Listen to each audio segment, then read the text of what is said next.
And we got a good show for you today. We're going to be talking about words that are their own opposites. How about that? So this took some research, but we've got them. We've got them, and they're waiting for you. If you're new to us, we are glad to have you here. We welcome all the people on, I don't know if I should say the name of the platform. Yeah, just hello. Because every time I say the name of the platform, they cut us off. But we're glad to have you here if you're on that platform. And if you're on YouTube, we're glad to have you here. And if you're on Twitter, and if you're on LinkedIn, we're glad to have you. And if you're on that platform that cuts us off, we're going to be shifting to a new platform. I'll tell you about that in a little bit. Hey, Heidi Williams. Heidi, how are you doing? Marcy Carlson Taylor from Pasco, Washington. Sunny and cold, 38 degrees. That is kind of cold. Chris Comer, howdy. How's it going in Arkansas? Do you know, I was reading a book the other day, Chris, and it was around 1900 that the state voted on the official pronunciation of Arkansas. Who knew there was an official pronunciation? How were people pronouncing it before? Deanna Kirkpatrick, how are you doing? Thank you for sharing. Appreciate it. Hey, Christy, my sister is here. Tom Cole, watching from Amarillo, Texas. 80-mile-an-hour winds predicted for tomorrow. Wow. Okay. Well, and they can get going there, can't they? Terry Johnson Tatum from Hiawassee, Georgia. Gloria Miles. Awesome. Thank you. Good afternoon. Connie Ann from Festus, Missouri. Your town was named after the deputy in Gunsmoke? Wow. D. Park Grigsby. You're in Texas too. All right. You know, there is a Grigsby, Texas, isn't there? Irene, hey. Irene, can you believe that I missed your show the other day? But I'm going to be on. So anyway, good grief. Sandra Mendonca, hey, Merry Christmas to you from Searcy, Arkansas. Cloudy and cold there. It's even kind of cold everywhere. It's kind of cool here for Orange Beach anyway. But, we're just barking right along. Hey, if you haven't heard, if you've been under a rock somewhere, and you haven't heard about wisdomharbor.com, let me just tell you, just for a second, that's wisdom, HARBOUR.com. Very affordable, $2.99 a month for an individual, and $27.99 for a year, then $5.99 for a family per month, and what is it, $47.99 for a family for the year, and that's up to 8 devices. And so this is an affordable, agreeable site with a bunch of captains that are delivering great content. We've got Grammy winners, Hall of Fame speakers, literally Hall of Fame speakers, and not me. I'm not in the Hall of Fame. I didn't know there was a Hall of Fame, but there evidently is. Let's see, who else? There's master chefs, there's athletes, there is, what are some other things that people, they're coaches, they're experts from all over that are captains on wisdomharbor.com that are delivering, there's educators delivering material in a funny and cool way. And hey, Susan Fisher, Tyler and Marianne's friend in Roswell. But this Wisdom Harbor thing, this is, what a great Christmas present. I mean, for $47.99, you can give an entire family a year's subscription for Christmas. And, there's comedians. there's comedians that are captains. In fact, would you like to see a clip? Jeff Allen, who I just consider one of the very best working today, he has put he has done for Wisdom Harbor an entire concert. Okay, so there's an entire concert on the Just for Fun doc, and you can go on wisdomharbor.com and click on the virtual tour and see that. Click on the Inside Scoop and check that out, and just check out all the parts of it. And it's Wisdom, Harbour. Let's show them a little of Jeff Allen, just like 3 or 4 minutes. Okay. All right. Here's Jeff Allen from his 45-minute comedy concert that's on Wisdom Harbor. We got the kids. Now my wife has gotten on this quest to find something that we could do together. Last December, she came to me. This is what she says to me. I'm 48 years old. Remember this, 48. She comes to me in December and says, you know what would be fun? I go, what's that? She goes, we should take up skiing this winter. That'll be fun. Take up skiing. Folks, I'm 40. I'm not taking up a dangerous sport like skiing at the age of 48. Told her you could save me the cost of a lift ticket and throw me out a third-floor window. Told her you want to ski, we'll buy a Nordic track. We'll just do it in the living room. And turn the air conditioning up real high, get it nice and frosty, and every 5 minutes you can run in and smack me in the head with a tree limb. How's that?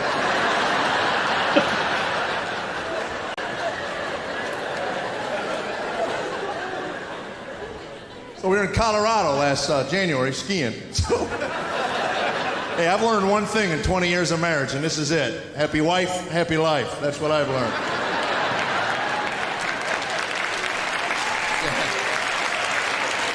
If you're married, you already know that. And if you're not married, pal, you better write it down. And not on a napkin. You get a stone tablet and a chisel, Jack. Be number 11 if you're counting them.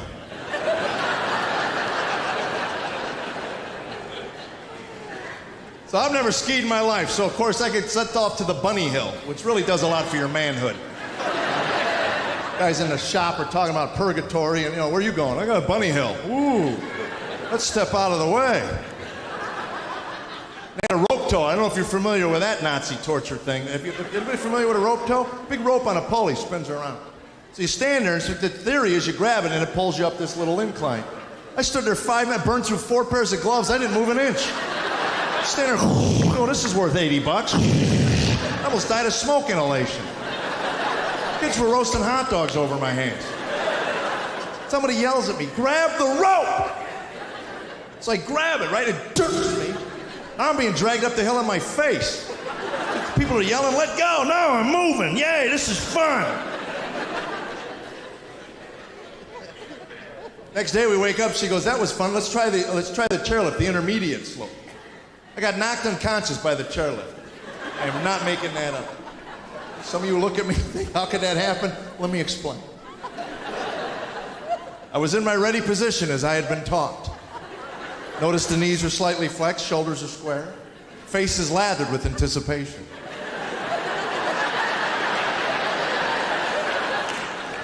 From behind me, somebody yelled, look out!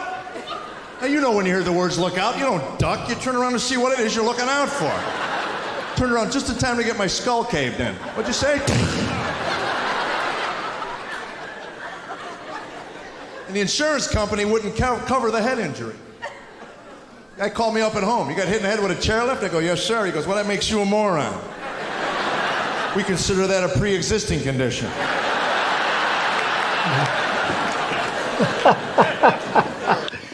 So Jeff is one of the captains of Wisdom Harbor, and he'll be contributing in the Bet You Didn't Know and in the Salty Mug. So there's a lot of comments coming in. Jeff is a great guy and going to be a great addition to Wisdom Harbor, or is a great addition to Wisdom Harbor. So definitely spread the word, get your families going. Are you ready to get started with today's theme? Now, I have named this because I found out what words that are their own opposites are called. They're called contronyms. We know of homonyms, antonyms, synonyms. Words that are their own opposites are contronyms. So this is the wonderful world of contronyms.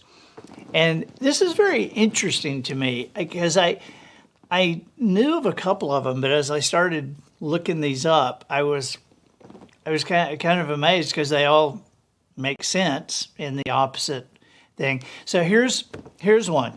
Tammy Langley, you ready? All right, here we go. Sanction. That word is its own opposite because it can mean to give permission or to impose a penalty. Okay, so because of the medical board's oversight, the doctor's behavior was sanctioned. Or, because, and so that could mean that because of that committee, the doctor's behavior was given permission to go ahead, or the doctor was or it could mean the doctor was being killed for what he had done. Oversight is another one. That oversight is two different verbs that are opposites. Oversight means to see or to fail to see. Right? I gave the committee the benefit of my oversight. And I didn't help the committee at all. It was an oversight. So that can mean to see or not to see. Cindy Vincent Parker. Okay, number 3. Left. Now, have you thought of this? Left, L-E-F-T, can mean remaining or it can mean departed.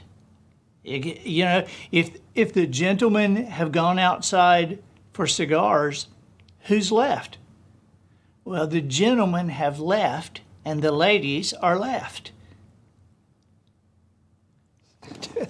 These are very odd to me. Dust. Dust can mean to add or to remove. Now, you're adding or removing something that is in question, but only the context will tell you which it is. When you dust, are you applying dust or are you removing it? It depends on whether you're dusting crops or dusting furniture, whether you're applying or removing it. Let's see, seed. Seed can also go either way. Because if you seed the lawn, you add seeds. But if you seed a tomato, you remove them. So seed means to add or to remove.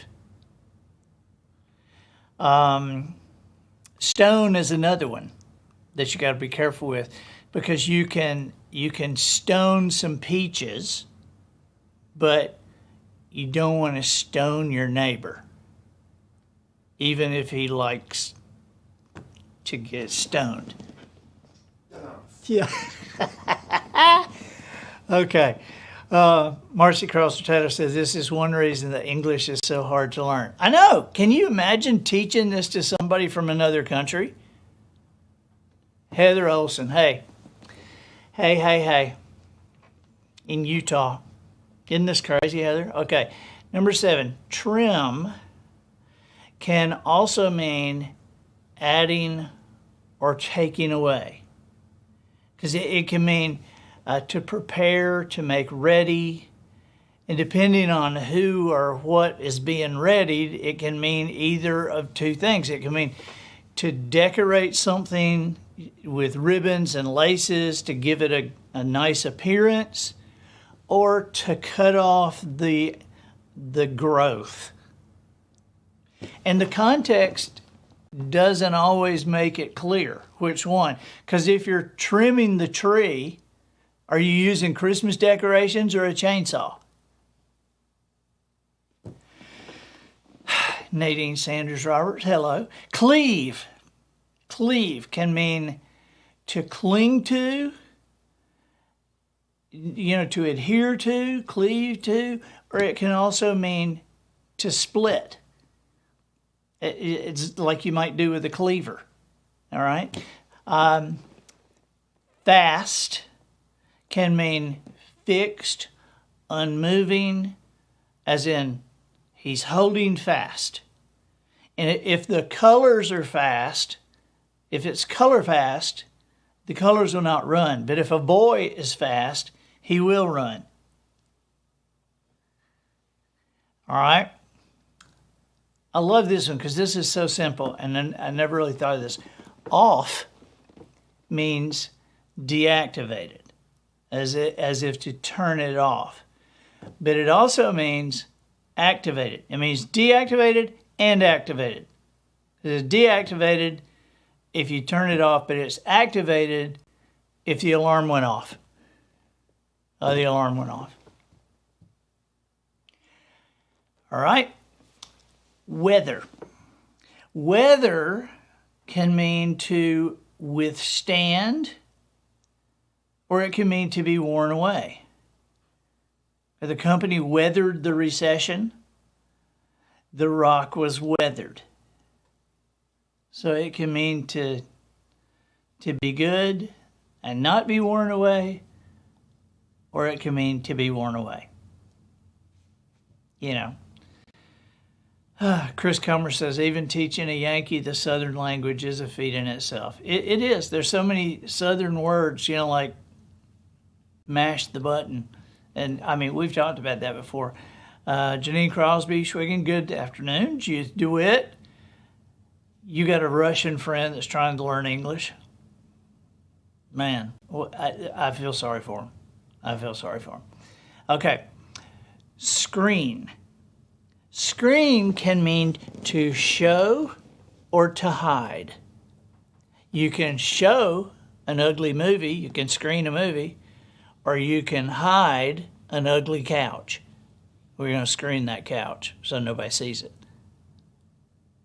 Isn't that funny? To show or to hide. Help can mean assist and prevent. Assist, I can help you. To prevent, I can't help it. Clip can mean to bind together or to separate. You can clip sheets of paper. You can clip sheets of paper together, or you can separate part of a page by clipping something out. These are just bizarre.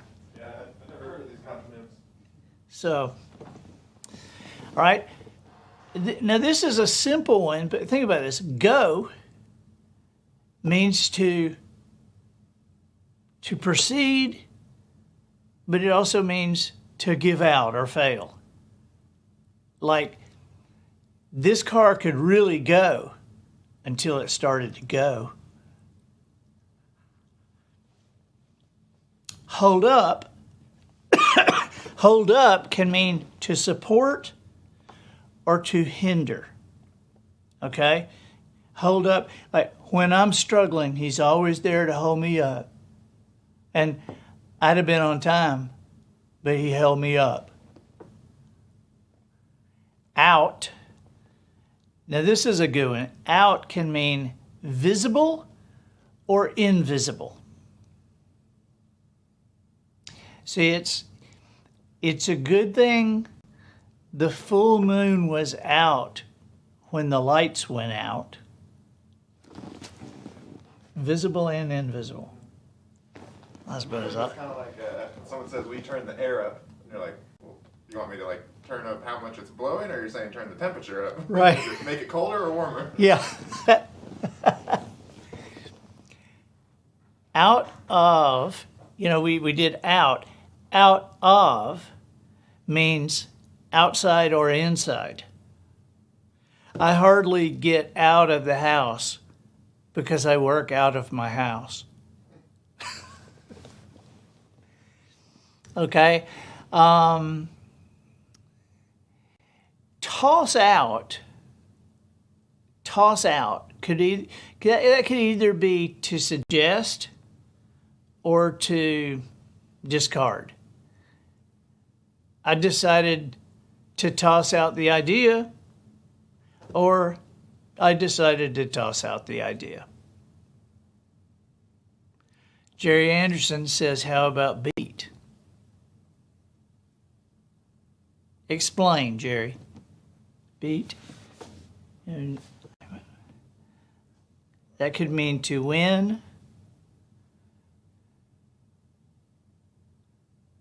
I beat him.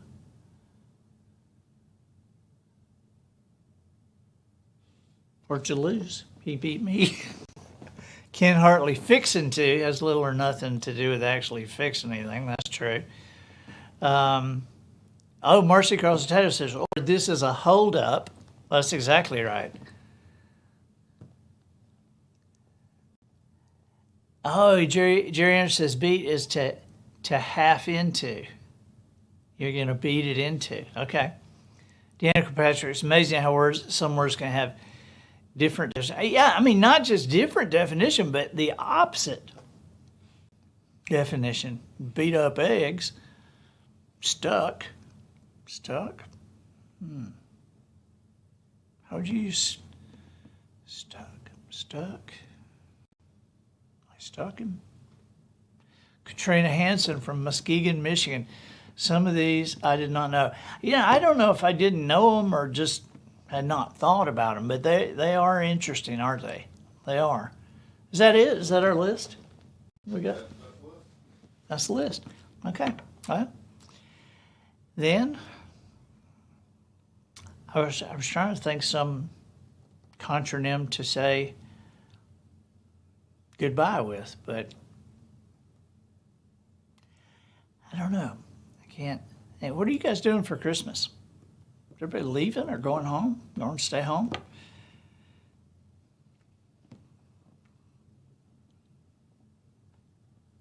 We're staying home.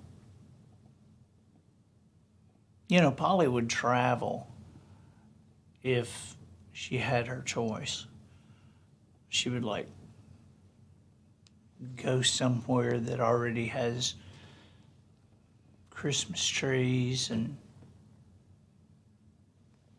you know. But the boys and I were like, 3-1. We're staying home. And Polly makes great dressing. You know, there's like turkey stuffing, but she makes turkey and dressing. Jen Andrews says, for my parents' 50th anniversary, I played with the word take and finished with, but these words mean only one thing. I take you to be my lawfully wedded wife or husband, to have and hold from this day forward in sickness and health, till death do us part. Wow. I take. That is very good. So it can mean, take can mean to take or to give. You know, so that's very good. Marcy, you're going to be home with your family coming over. What do you guys eat? Is there some kind of odd thing you guys eat for Christmas? Some people do turkey and dressing for Thanksgiving, and then they do something like steak for Christmas. If I had my way, I would do turkey and dressing both.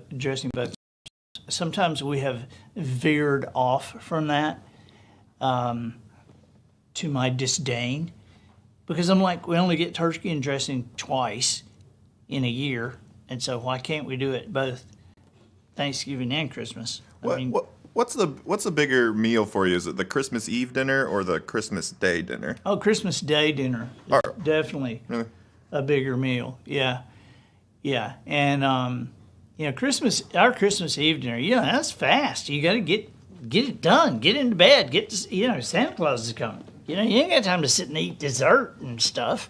So, I mean, we've got.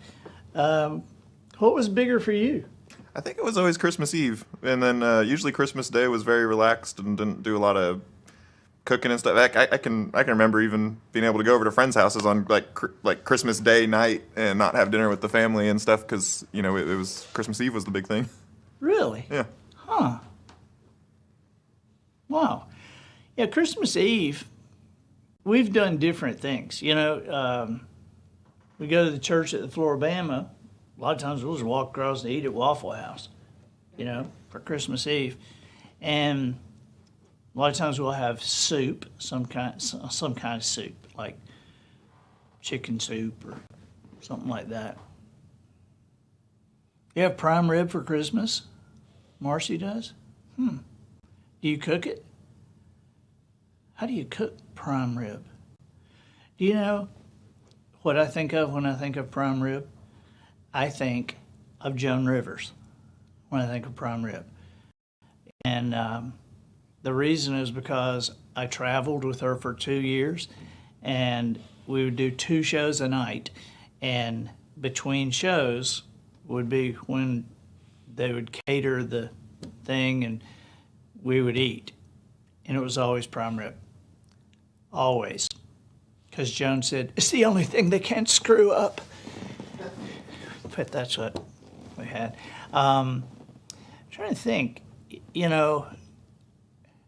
I think Wisdom Harbor, I need to on the galley dock, right now it's being the how do I dock, but I think I need to do my recipe for cranberry whomp. Ooh, definitely. Which is a big holiday thing. Jerry Anderson said Tom is making shrimp and linguine. Really? The traditional shrimp and linguine for Christmas? Prime rib, and Dave Lawler says prime rib and real blue crab cakes for Christmas Day. Wow. Have you ever cooked your turkey in the Kamado Joe? Always. That's how I do it. Yeah, always. And we have a New Year's Eve meal. Sandra Mendonca says, you like going to a Chinese restaurant at Christmas? Right, just like the people in A Christmas Story. Deck the halls with boughs of holly. I'm probably going to be canceled for saying that, How you doing, little M? What do y'all do? Christmas, is your big meal Christmas Eve or Christmas night, Christmas Day night? It kind of varies depending on what we're in the mood for. But we'll typically still treat Christmas like, Thanksgiving whenever you do nothing the majority of the day. That's what we do. So, if we do have a big meal, we'll have a big meal, and then we'll just chill. It's great. And then Christmas Eve is our family night. So we'll watch a movie together, and we always read the night before Christmas together. Gotcha. Yes. And this year you can have the Gaithers read it to you. Exactly. We probably will. Yeah. We have Bill and Gloria Gaither on, which dock is that? The holiday. The Holidays dock.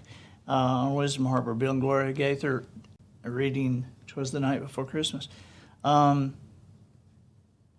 We do, on Christmas Day, I was just thinking, on Christmas Day, we get up and we open, where do y'all open presents? Christmas Eve or Christmas Day? Christmas Day, first thing in the morning, but we open Christmas PJs, which is always, we're not supposed to know that's what it is, but we always know that's what it is, Christmas Eve. Right, okay. So that's okay. You open one present Christmas Eve and you open them Christmas Day. Yes. Like you're supposed to. Some people open them Christmas Eve. I would never. You're not supposed to do that. My wife did it the wrong way until we got married. Was she surprised to be corrected? What do y'all do, Matt? It was always one present, PJs, and then you got to pick one gift to open up, and then open up all the rest on Christmas morning. Yeah, we were always allowed to pick one gift, and then I would say, I want that one. My dad would say, no, not that one. Yeah. I want that one. No, can't open that one. I want that one. Can't do So the we big can one. pick one gift? Yeah, but not that one. Okay. What do y'all do for Christmas, Adam? What do you do? I don't have a Christmas Adam. I don't do anything specific. Oh, we do. That's December 23rd. When Adam was a little kid, Adam asked us, he said, if tomorrow night is Christmas Eve, is tonight Christmas Adam? And we said, yes. Yes, it is. And it's always been. It's always been. The 23rd is Christmas Adam. 24th is Christmas Eve. 25th is Christmas Day. On New Year's, do you guys do anything special? Do you eat anything special? Don't eat anything special. I mean, sometimes we'll do the the black-eyed peas and collard greens or something like that. But not always. It wasn't. Black-eyed peas, that just gets me. I'll do without the luck. See, my dad, he really enjoys the black-eyed peas, so we do that for him. I don't like them, but we have them out. But we normally try and actually come to the wharf for the Christmas party or the New Year's party, and then we go to the Floribama for the polar bear plunge. Yeah. And so we'll jump in the freezing cold water. Yeah, we went and watched Adam do that one year. Mm-hmm. Man, if you're down here and you want to see something crazy, New Year's Day, go to the polar bear plunge at the Floribama. I mean, I had heard about it, and I always thought, yeah, there's probably like 30 people from Wisconsin that are doing it. But when we went over there, people are dressing up. I mean, they're like in gorilla costumes and shark costumes and all kind of crazy things. And there's several thousand people that run for the water when they say go. It's nuts. I mean, newscasts are all around filming it. It's a big deal. Yeah, it's nuts. Well, on New Year's Eve, we eat oysters Rockefeller and seafood gumbo. Yum. Yep. Love oysters. Yep. With Todd and Brenda Rainsberger. Have for years and years and years and years and years. And years and years and years. So, I hope you guys are getting ready for Christmas. I hope everything is wrapped. The boys aren't in the house this year, and so everything's wrapped. I don't have to hide anything. It's like, I don't know. It's just, it doesn't seem like Christmas.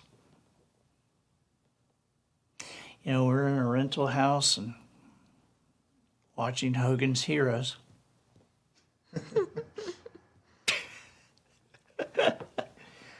But we're having a good time. It'll seem like Christmas in a couple of days, I think. I've got Polly fixed up. And I have Austin and Adam fixed up.